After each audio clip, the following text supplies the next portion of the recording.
All right. Well, hi, everyone. Welcome to day 2 of our GDI Career Expo. If this is your second day, welcome back. If this is your first day, welcome.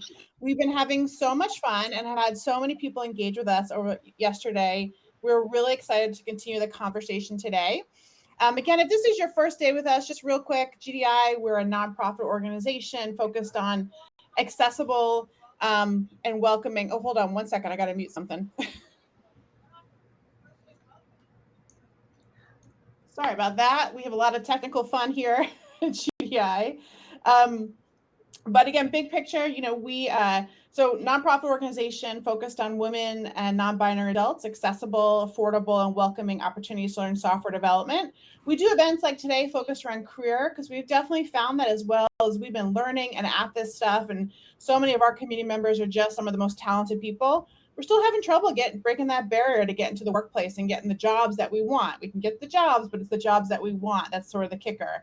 So this event has been 2 days full of just conversations, tips, ideas, inspiration.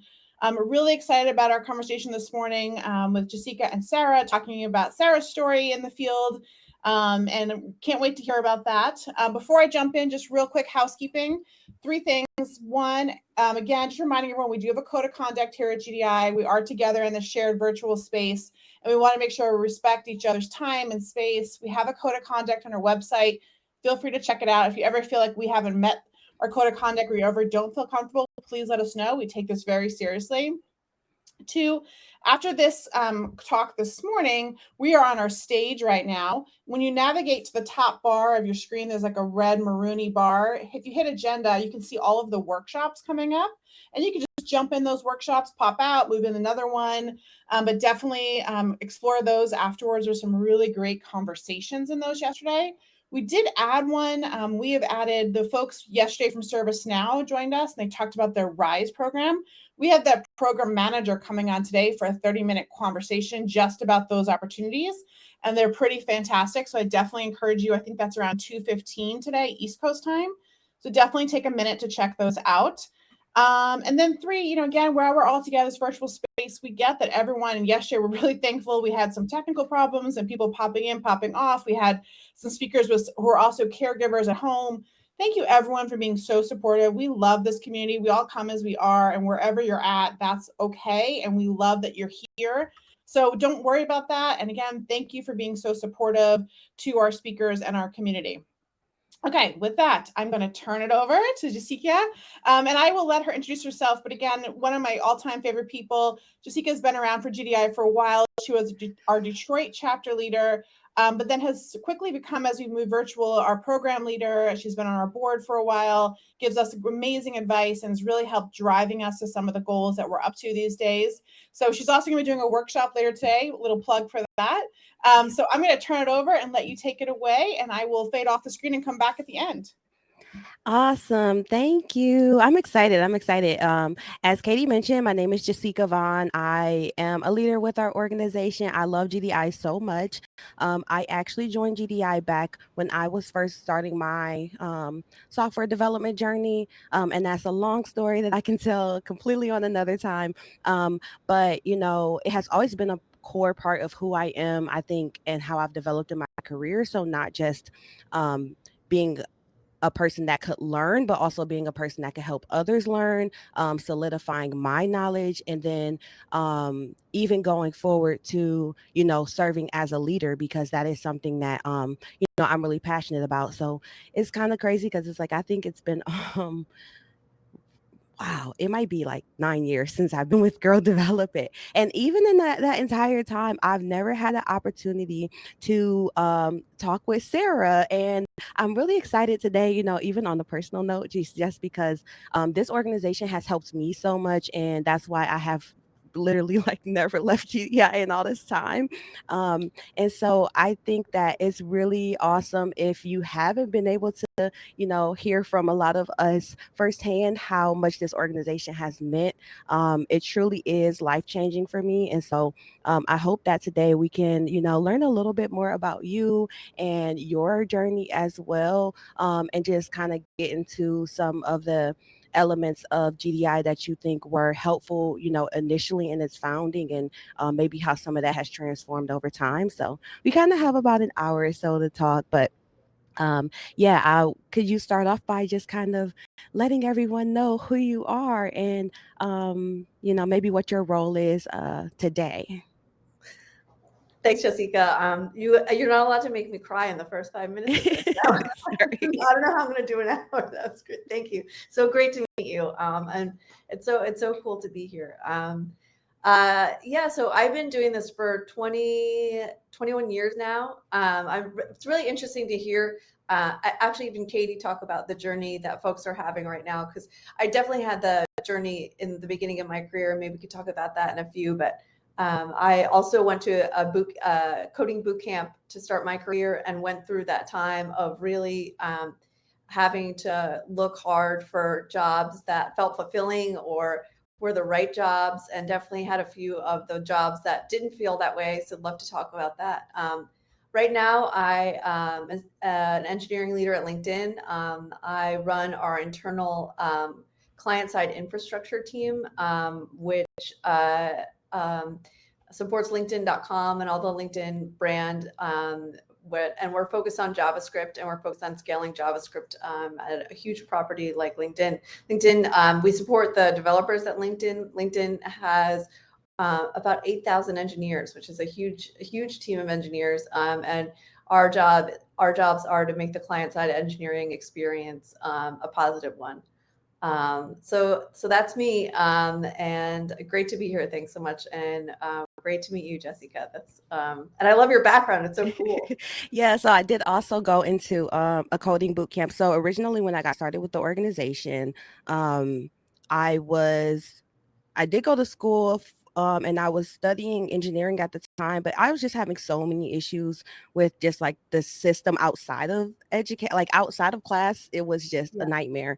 And then I started working for a coding boot camp. Now this is back in 2014-ish. Yeah. So that is still very early in our journey, right, when it comes to the coding boot camps and things like that. So it still was kind of like, and you probably had a similar situation, right? It was kind of like, wait, what are you going to do? You're going to go where? Like, even now, it's still kind of weird to people, but it's more normal. Like, you have universities running boot camps versus back then where it was just like, what is this? Is it going to even work out? So can you tell us a little bit about, I guess, what was your motivation for going into coding, and like kind of how did you get started? Yeah, thanks. Thanks for the question. So when I was a homeschool kid. I was homeschooled till high school, and then I went to high school. And when I was a kid, I really loved computers. It was just something where I could talk to people and make friends, and that was a really neat experience for me. So going into high school, I went to a small private high school, and my senior year, I had a teacher. There was a programming class, and I took the programming class because I knew I loved computers. And there was a teacher, her name was Mrs. Gall. And it was really cool to have. It was just me. The class was me and like 5 guys, and I was like, this is interesting. But it was because it was me and these guys. But having a teacher that I could really relate to was very cool. And Mrs. Gall taught programming in a really accessible way. And as soon as I started doing it, I was like, oh, this is so cool. I think this way. Like, I think how computers think. Like, it's very logical. And I was like, oh, I want to do this forever. Like, if I could do this as a job, I want to do this as a job. This is great. So I graduated high school, and I went to Penn State for computer science. And I also ran into maybe one day we could talk about the issues that we ran into, because I ran into similar issues, like some family stuff going on at home. And I ended up leaving school early and dropping out and not really knowing what to do. And at the time, it was, to your point, there boot camps as we know them now didn't really exist. There was this thing, there's a company called Chubb Insurance, and they had something that they called a boot camp, which was really mostly for their employees to take and learn how to code and apply to their jobs. So I started taking that, and it was me. I was maybe 19, 20, and a bunch of 45-year-old men in this class.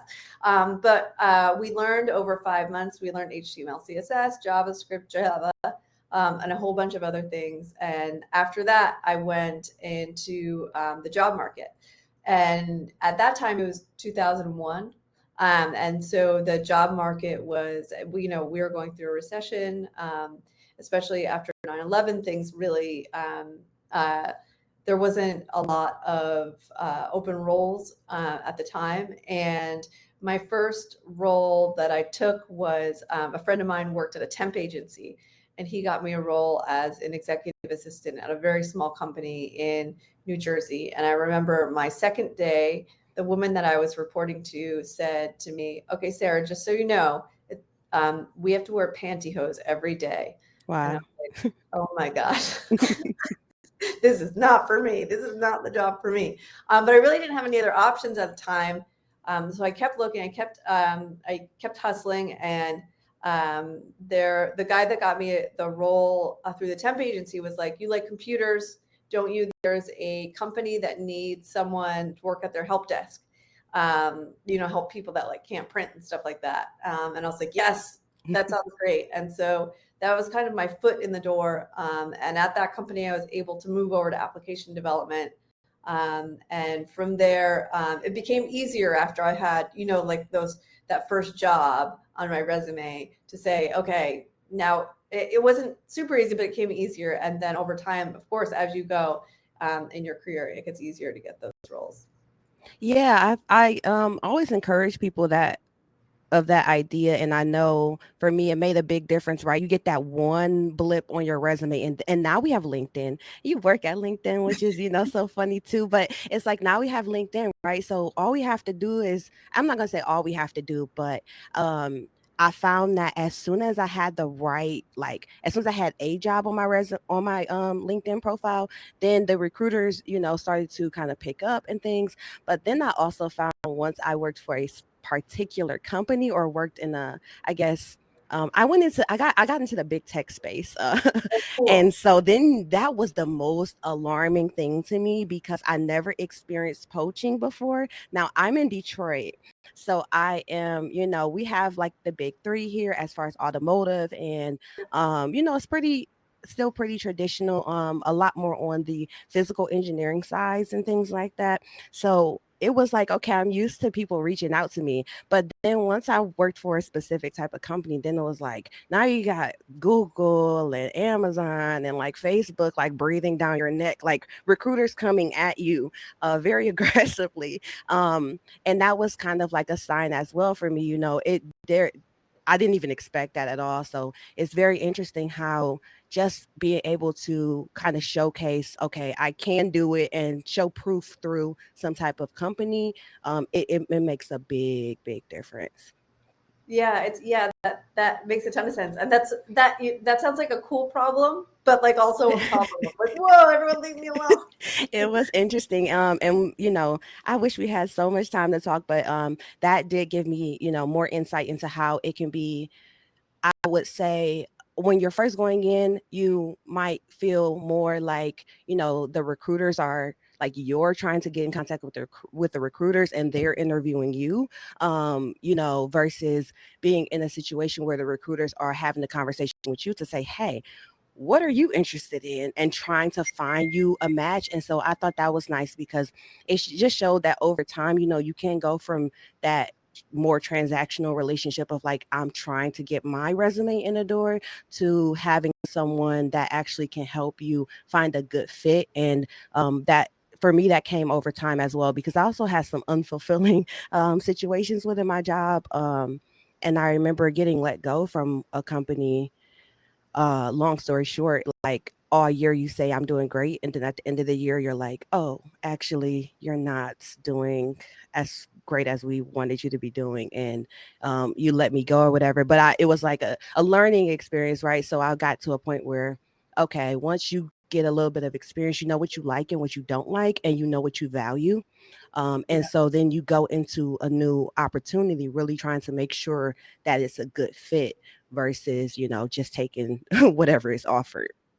Yeah, I bet you learn. I bet one of those things is like, you learn kind of what managers to look for too. It sounds like your manager wasn't really effective, and I bet you were like, oh, now no one like that again. You're so right, because when I got let go, my manager contacted me right after and said, "Oh, hey, I heard you got let go. I figured that was going to happen." And I was just like, "Wait, what?" Like, you're the, so we won't even go into that, but it was just like, you're the person that's been giving me positive feedback for the whole year. You're the person that never shows up to my one-on-one. You're the person, like, it was so interesting because it was just like, wow.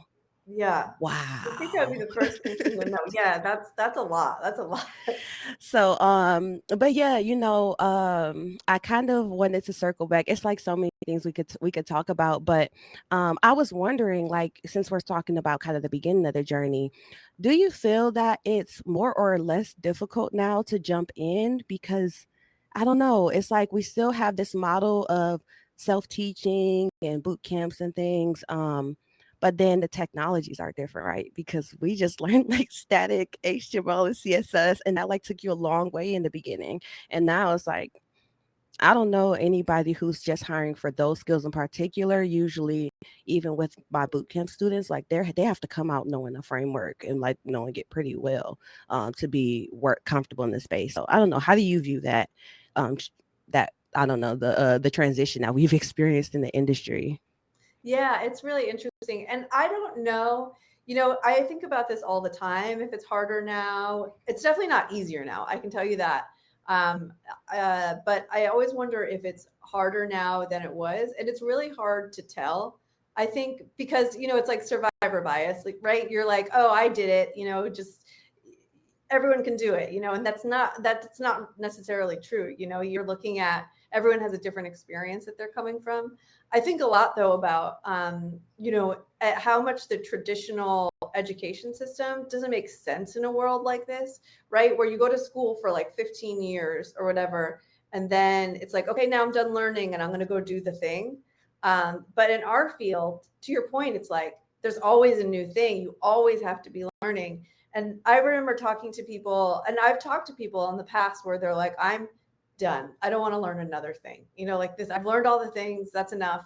And it's funny though, in our field now there is room for those folks who want to work on old technologies. It's a little harder, I think, to find those roles, but there's space for that. But I think that with everything, like with they're constantly being new technologies. I think one of the things that's really, I don't know if you see this being more involved in Girl Develop It, but one thing I see from folks often, especially when they're newer, is like, what do I learn? Yes. Like, there's so many things, which thing do I pick? And that can get a lot of people stuck, I think. And what I've seen work really well is folks that, first of all, are lifelong learners, like people who are like, there's never an end to this. I'm always going to be learning new things. And that's exciting to me. But also what I see work really well is like, you got to pick one. Yes.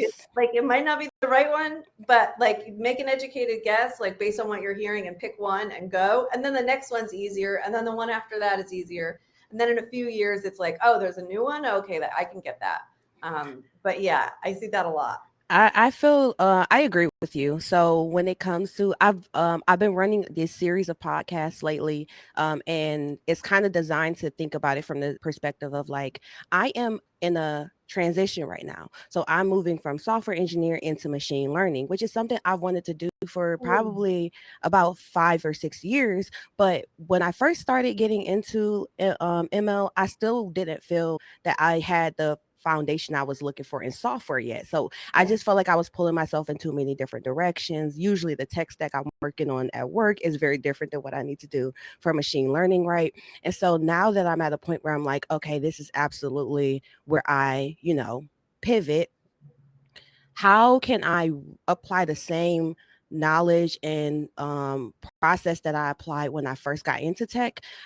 Even some of the things that I either didn't know was going to work out well for me, or just kind of happened into, or things that could have been done differently. And so it's just been like reminding people of how important it is in the beginning to like you said, pick a plan. It's so many things to choose from, and you will be all over the place. And it's like you really just have to focus somewhere, and then you can apply a lot of the concepts, elsewhere. But I do find a lot of times I have students that get distracted because they're doing too many things and they're not getting the underlying concepts. So I always try to remind students as well. Maybe you can agree or disagree with this, but especially when you're beginning, like the company is not hiring you because you're the most expert software engineer. They're hiring you because you're trainable, you're coachable, you can go out and learn. Like they want to know your training ability more than, okay, this is the specific, tools that you already know how to use. Because when you're starting out, especially if you're coming out of a boot camp or self-teaching, they should understand that they have to train you, you know. But they're looking for those core, like you say, a lifelong learner and those different traits. Yeah, I agree. And to double down on what you're saying, like those companies that don't know, those companies that are like, you need to be an expert out of the boot camp, those are the ones that are the warning flags, right? Because you're like, oh, like that, like they should expect, if you're taking someone that's new, that there's going to be some training, and be excited about that. And that's, Absolutely. yeah. And one thing I've been thinking about a lot, and I hope this is encouraging to some of the folks that are new, is like, even on our team right now, we have a lot of senior folks, people that have been doing it for 10 years plus. And like, that's great, but nothing is energizing to the team like getting someone new on the team, because that curiosity, that like, oh, like that determination of like, oh, I'm going to learn this thing and I want to be better at it, is such a good balance and such a healthier culture when you have a mix of people that are new and people that are doing it for a long time. So I'd really encourage everyone to not feel like being new is always bad. It's Absolutely. like sometimes really awesome. I had experiences when I was on my last software team where everybody was senior. I was like junior to mid, kind of in that range, and everybody was very senior and also very experienced in the problem space. And so I found, and it was R&D, or research and development. So I found that there was a lot of times we were going into design discussions, system design, like we're literally building this platform from the ground up.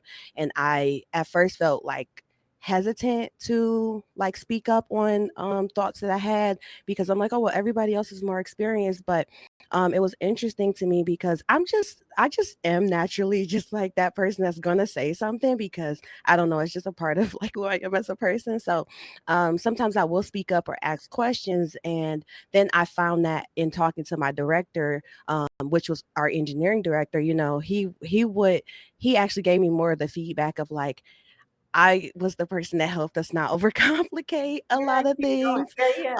So sometimes I would just be asking a question just because I'm like trying to figure out, wait, why do we have to do it that way? Or I'm really just trying to understand what the choice is. But even just asking the question of why, or picking into an idea that a lot of people might have just like assumed and glossed over, actually changed the trajectory of not only the conversation, but the entire, service that you're building and the architecture of the platform and things like that. So there's just so many layers to it. And like you said, if there's a company that does not value that, and it seems like, they're expecting you to do too much too soon, that's a super huge red flag.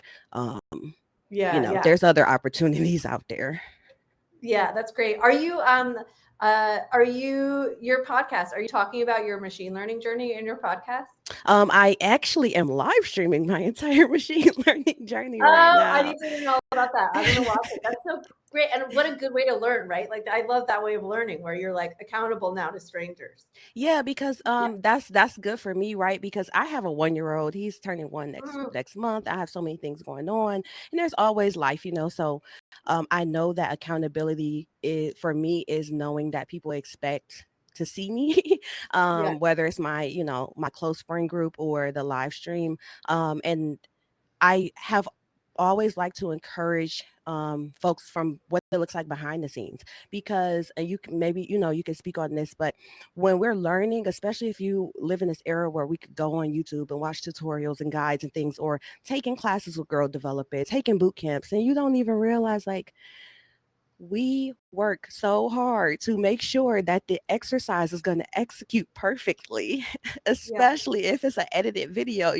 We actually work through that process. And so I don't know, I found at some point that my students really didn't believe me when I was like, I don't know everything. Like, I have to show them that I have to Google stuff. I have to show them that, like, I'm confused. I'm trying to figure it out. So I did get into live streaming, and I was thinking, there's things that I could do, but I really wanted to show people what it's like behind the scenes. And so, like right now, 100 Days of Code is just my way to kick off my learning journey. But I'm literally live every single day. And that's interesting because there's new media, new avenues to connect with people, especially if you are remote, and it's an even more remote world these days. That isolation can be difficult in the beginning.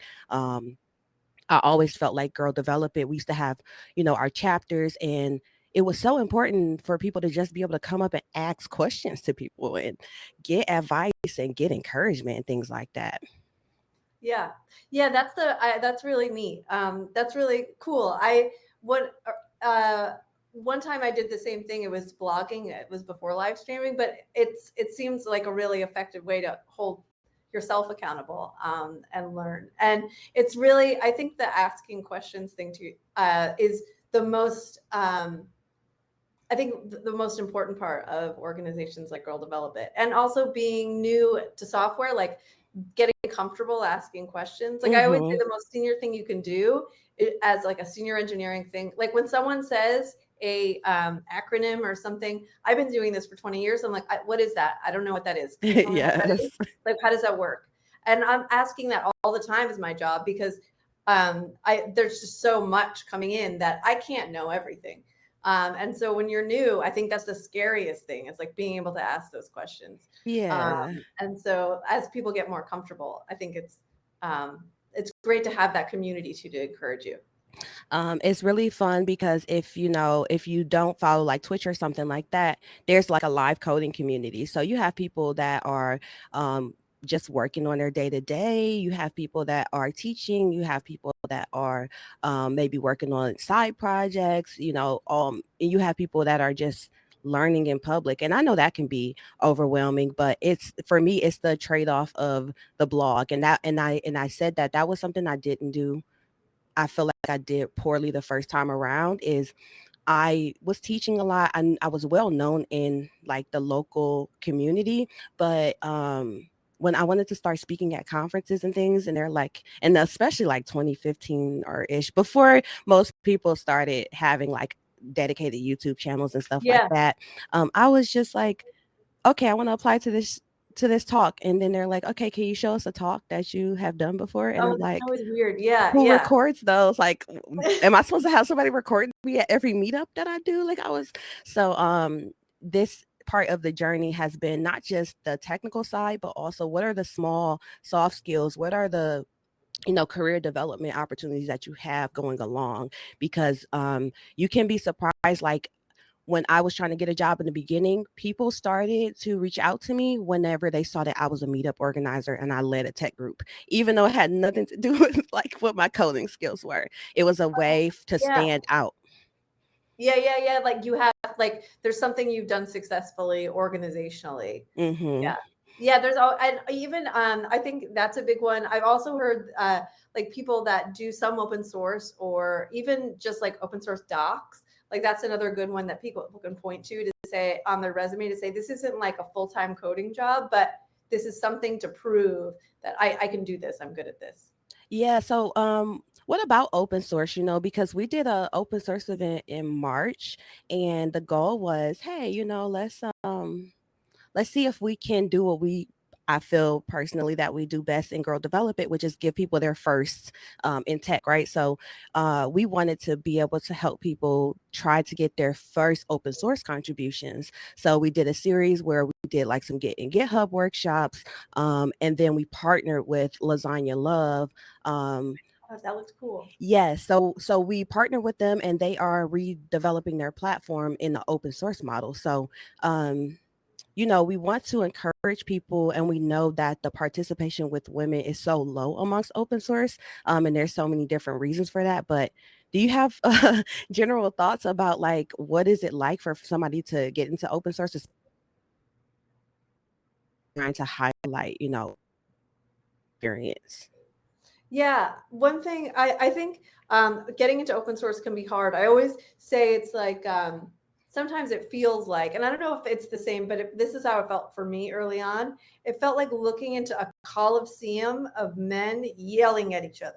And being like, I'm in, I want to do that, like that kind of thing. And I think that's kind of like the older community, to be honest. I think the younger, newer community, I think, is a lot more inclusive, and I've observed that. I think, but there's been a lot of things introduced in open source that make it a lot easier. I think the GitHub, the good first issue tag is a great example of that. I think people of looking for like updating docs, and people looking that, like, being able to update documentation well is something that is very hard for folks that are very senior, because they're like, I could build this thing, or I could do documentation. I'd rather build this thing, right? And people that are first coming along, it's such a great contribution that they can do and help people that are more senior. I think one thing I've discovered that I really enjoy, which I never anticipated this, is open source governance. So there's this world where, so I'm on the board of the OpenJS Foundation. And OpenJS owns, or is a nonprofit that owns Node and Jest and a bunch of really big technologies. And the governance behind that basically is, how do we help the people building these software with the things that they hate doing, like legal issues, or for example, there are just like trolls that sue open source developers. They just go around and they just find an open source thing and they're like, I'm going to sue for say this was mine, or say I did something similar, or any of those things. And if you start an open source project, you're just someone who lives, like, you're doing this as a hobby, and all of a sudden someone comes and sues you for this thing you thought you did that was cool.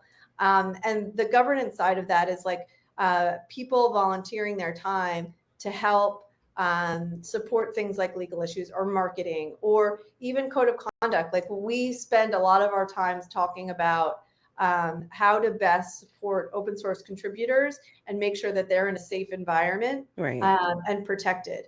And by, for example, in our meeting yesterday, we talked a lot about, so we have a travel fund, which is if people speak at a conference and they would like to have their travel budget covered, and it's related to a technology that we that we support, then they can submit for a refund from the travel fund. And one conversation that came up was, we require people to do it before they travel, and it's open source. So when people put that pull request in, they're basically announcing, I'm me, and I'm traveling to this place on this date, and this is where you could find me. And some feedback we got was, that's not safe. I don't want to be publishing my location to lots of people. And so yesterday we worked on a system to figure out how to enable people to get these refunds, get their travel covered. No one needs to know where they are. So that's cool. Like that feels really good, and a way to contribute that's different. And so open source has all kinds of people that do different things, like lawyers, people that are new, people that are seasoned developers.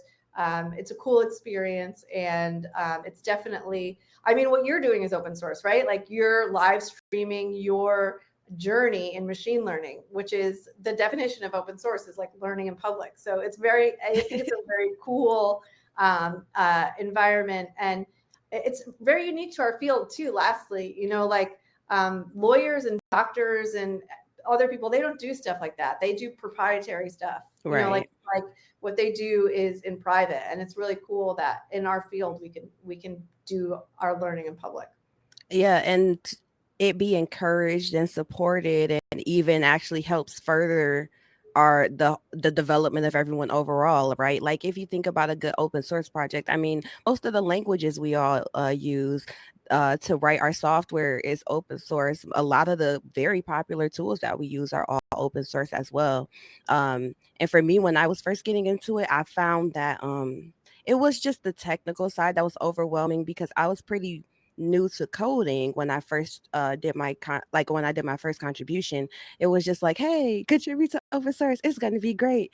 And then I even got through the tech of like actually writing the thing, but then I didn't. They were like, can you squash and rebase? No, they wanted me to rebase my commits or something. I was like, what is that? Yeah. Because Oh, I yeah. was still so new. I was like, I never had to do that before. I didn't know about anything other than like a traditional pull request and just merging and everything. So it was a learning experience. But even though I would say it was it has a learning curve to it, it's still worthwhile because there are certain things that you're not going to learn when you're on your personal projects, or sometimes even on specific teams that you would learn through, you know, bigger code bases and things like that.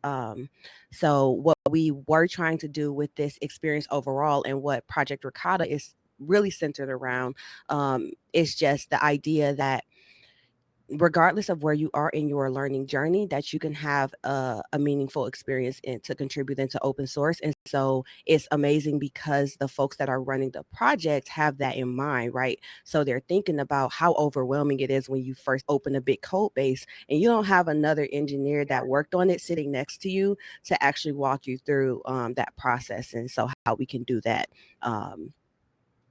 and support people actually being able to get those first experiences in, even if you are a beginner.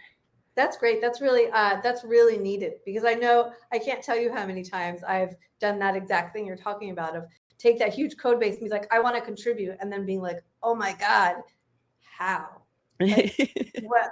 Like this, even the things where you're like, oh, this says this is not easy. I can't even build it, you know? Yeah. So that's great that is Project Ricotta, the open source project for that girl developer worked on, because it's such a good name. Yeah, it's for Lasagna Love. So Yeah. and if you're not familiar with Lasagna Love, really quickly, they basically there was an organization that was started during the pandemic. So it's to help with you know, like food needs. So literally anybody could say, hey, I need a lasagna. It could be like you're at the end of your groceries, or, you know, I've heard things like, oh, you know, someone passed away in my family and it's just a lot going on.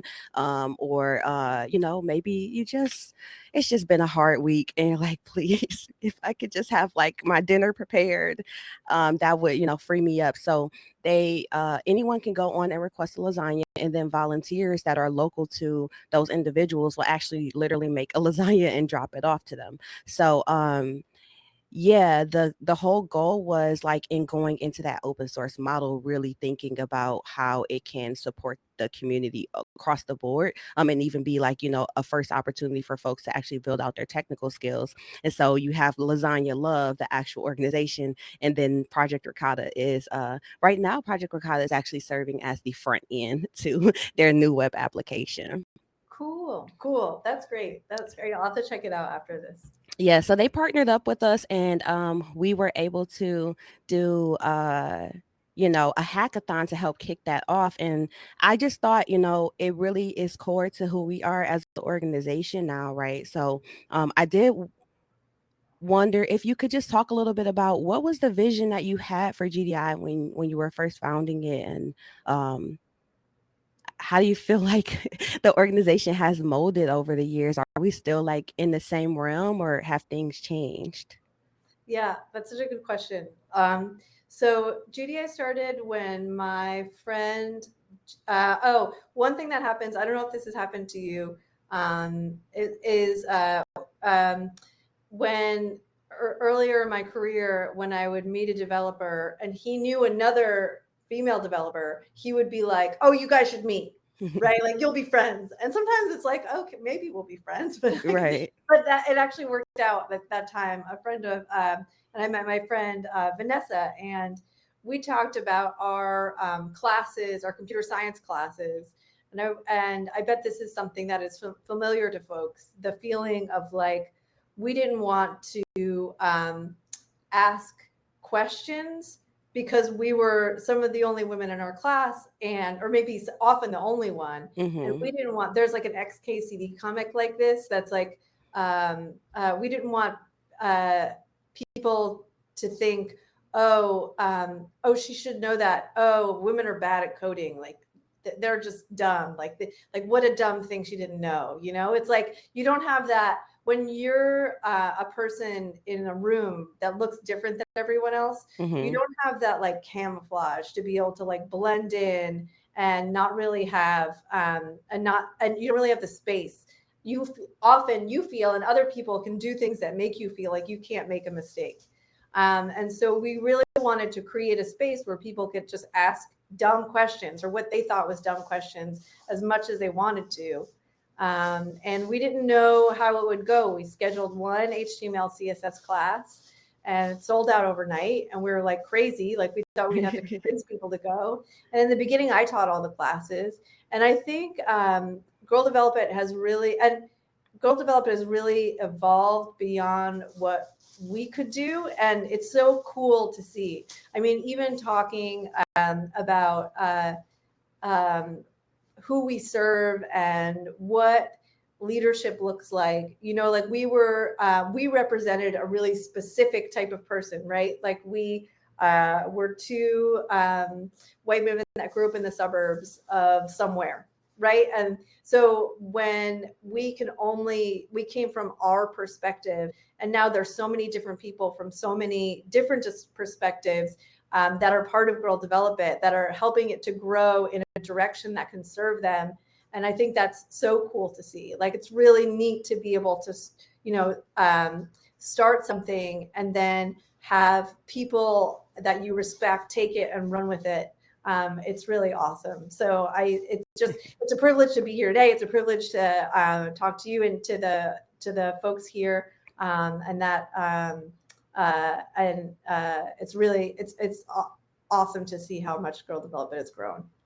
It's so exciting because it's like, it's always changing, it's always growing, but we always think about who our members are and what that experience is like. And of course, it's helpful because it's like, if you know firsthand what the experience is like, then that's how you can actually create those environments and those experiences that negates the, what might be the standard. And so much has changed, I think. But I've always loved being able to have that support system. So even as we had to do a lot of things remotely, we still want to keep that community going. So it's been very interesting over the years, but we're still here today doing amazing things like this. So I'm like, I can't expect too little from the organization. No matter what happens, we always kind of try to evolve and pivot and keep moving forward. That's great. Yeah. So, how about our economy right now? Because a lot of people are, there was like the tech industry kind of suffering from layoffs and things like that. And people have mixed feelings, but it seems like it's also very overwhelming because if you're not in the industry and can't really kind of fathom, is this a good thing or a bad thing? How would you shape what's going on in today's economy for folks that are job seeking? Yeah, I think it's really interesting, even as a tech veteran or someone who's been doing this for a long time, to see what's going on today in the industry. We're used to, especially at big tech, just like constantly hiring. For the past 5 years, everyone's hiring, and now things have really cooled down. One thing I've been observing is that smaller companies and especially venture-backed startups are still hiring a lot. So that's been good to see. I think that it's interesting, at least in my perspective, over the pandemic, I think a lot of industries got hit hard, but for some reason, and I think it's because we are remote and a lot of different things, tech didn't really experience it. Tech continued to hire during that time. But now we're experiencing a slowdown that I think other industries experienced earlier. If there's anything we know about, like watching over the past 30 years, these slowdowns happen and then we get past it. These companies, large tech companies, are still doing record-breaking quarters. They're still earning money. I think a lot of them are being conservative and a lot of them are starting to hire again. I think for folks that are new, it probably feels especially terrifying because people that, like, you've seen, you were here for the slowdown. I think there was like a 2016, there was a slowdown. So you probably saw that. And so that like things come back. But if this is your first time, it's probably pretty scary. I think what I talk to folks about is, and I have the people that I work with now, I generally see the same thing. It's 6 months. It's like you have to budget 6 months of your time to getting a job in tech. And sometimes, and for me, I didn't have 6 months of savings to just live off of, right? To just like, okay, I'm just going to take 6 months and look. And so sometimes that means getting a job that it's not your dream job, right? Like, for example, like being an executive assistant, or, like even working in retail, or I know lots of people who did lots of different things in order to like make ends meet during those 6 months. But I always encourage people to keep going and keep moving and track your process. And especially like when you're learning in public during that time, when you're making connections during that time, it's always helpful.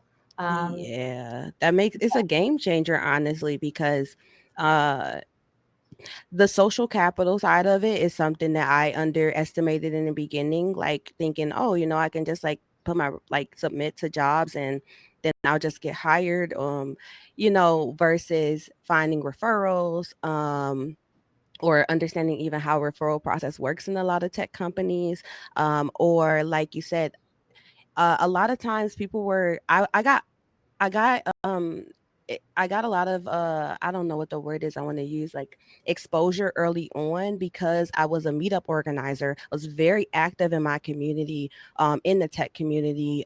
So a lot of people were meeting me through different events and things like that. So and I was making a lot of LinkedIn connections.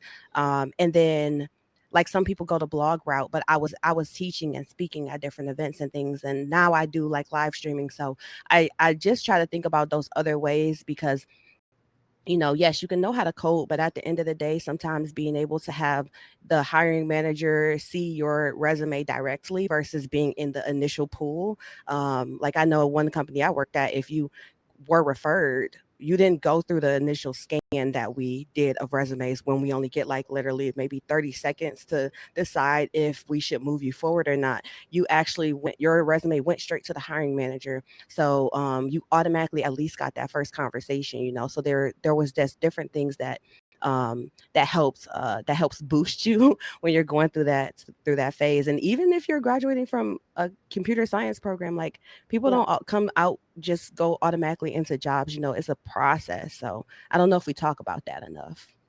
I think that's true. I think that all of those things are great ways to set people apart. And I think you're right about the computer science programs. I think those folks are facing the same things that folks in bootcamp programs are. And in fact, I think there was a study not that long ago, and now I'm referencing a study that I don't have a link to, but about job placement after, and they did, and there was even just a bit of a skew towards bootcamp grads of getting jobs after graduation.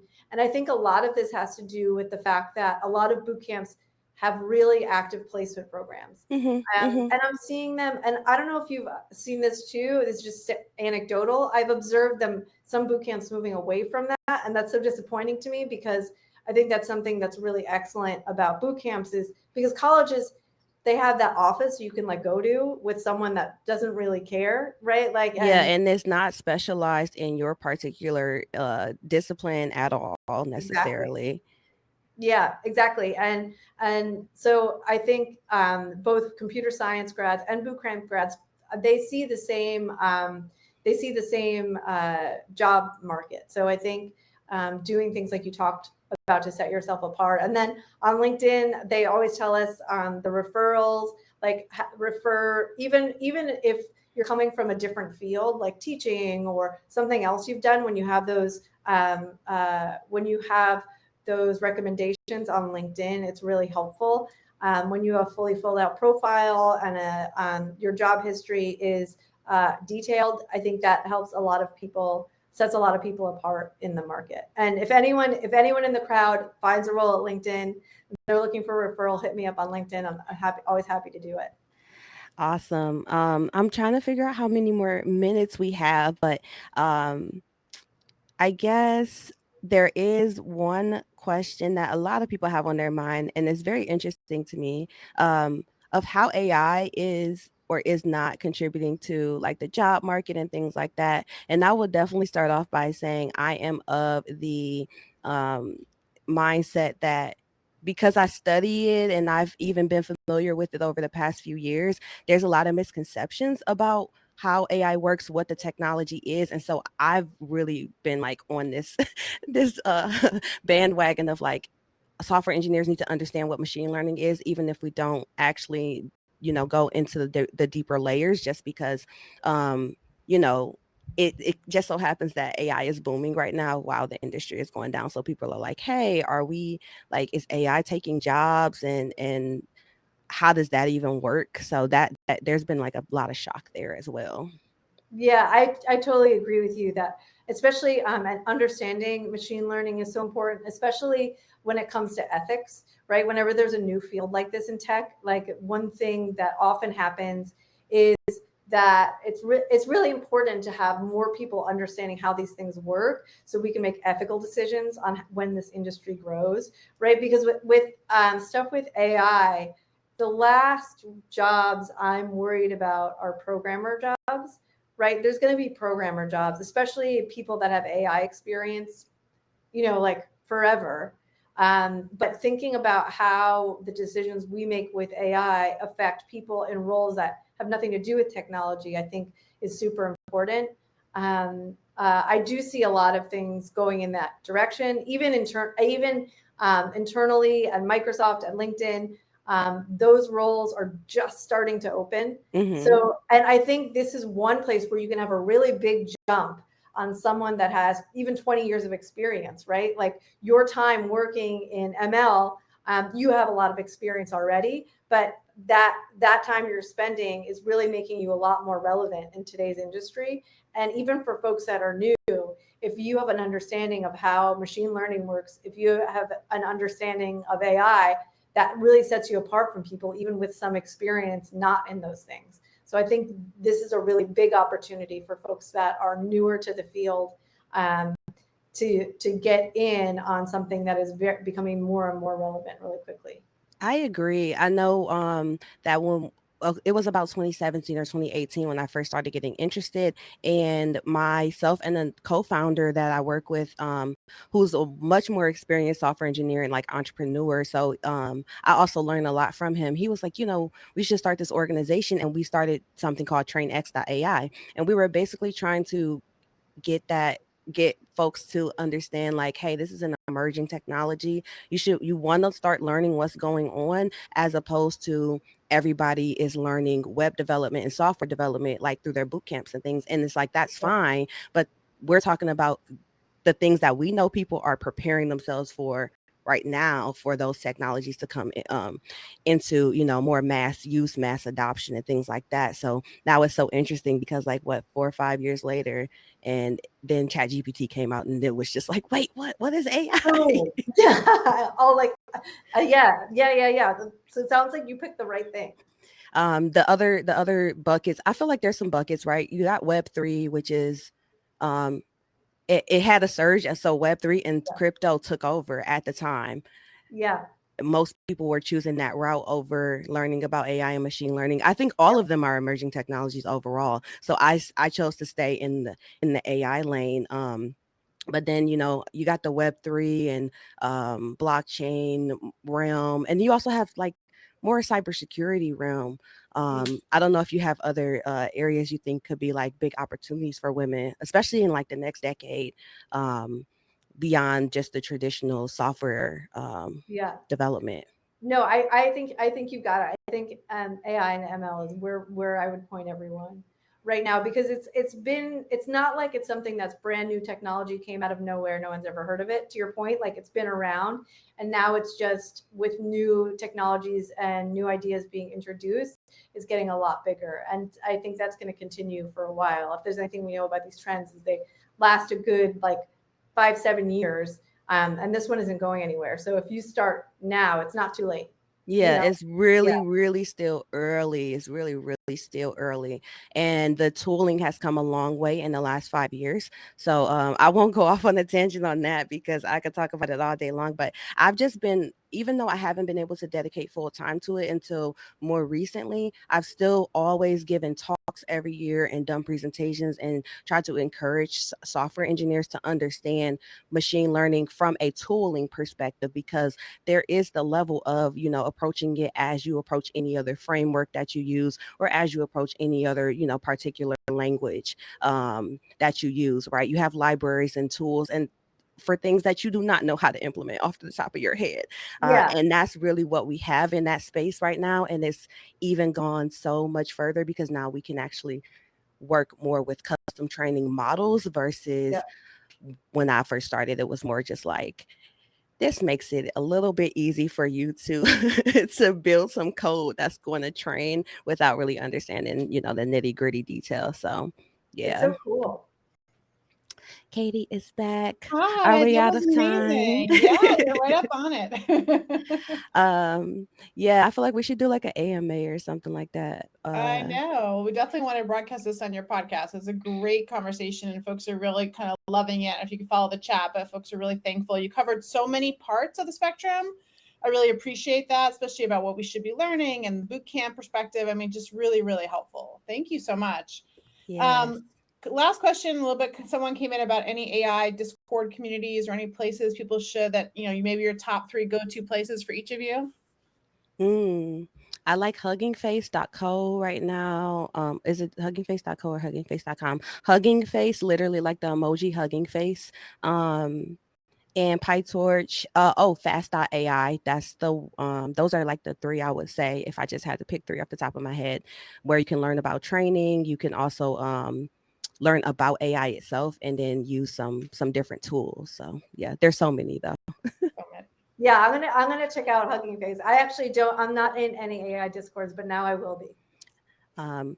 If anybody wants to connect with me personally, I got all the things. And I'm still learning and growing. And there's a few others in our GDI community that are kind of on that trajectory right now as well. So happy to make connections. I have a Discord server where I do like combine a lot of information together as well from other communities. So I'm happy to share that.